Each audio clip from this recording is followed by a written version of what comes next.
Здравейте, приятели, на нашата биоградина. Днес е събота, приключихме дежурство в сервиза и вече се прибрахме на село пред нашата биоградина. Трябва да огледаме какво трябва да се свърши за утре неделя. Работата е доста. Ще чак не знам откъде да я подхванем. Но първо мисля да се разходим из двора и да видим какво има.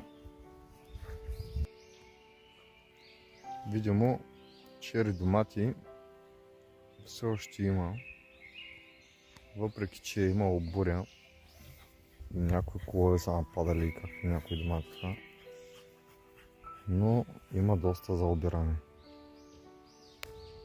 Това е нашия патладжан, въпреки че са само две речета, има страшно много.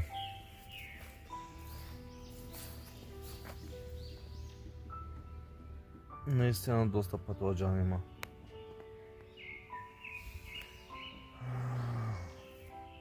Утре ще трябва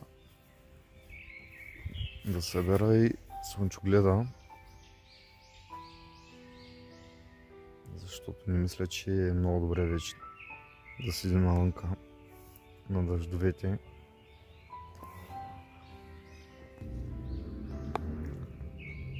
Това е няма да казвам какъв сорт, все още червен пипер. Те първа го развъждаме в България. Лека екзотика е.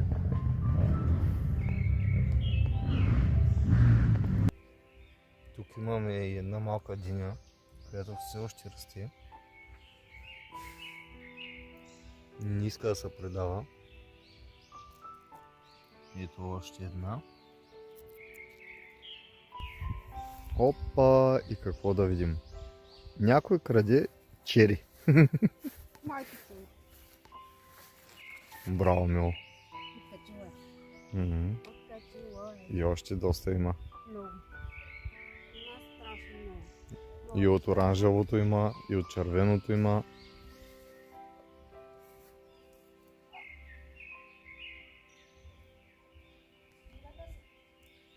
Стана ми жал да оскубя краста и се, че реших да ги оставя. Те пък решиха да раждат.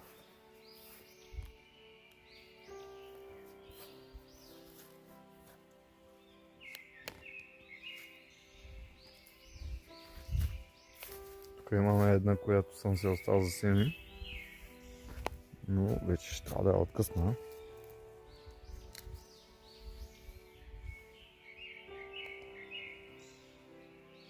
Тук се е скрила една рекордьорка. Долу горе.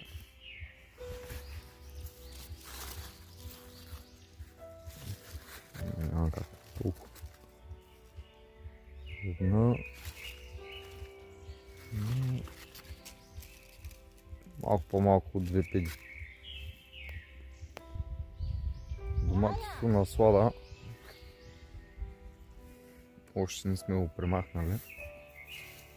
То пак ражда и зрей. Да му се отчудиш. Миналата седмица покрихме двете оранжерии, защото забелязахме, че вече падат слани. Но какво има в тях, ще видите по-нататъка. Изненада ще бъде.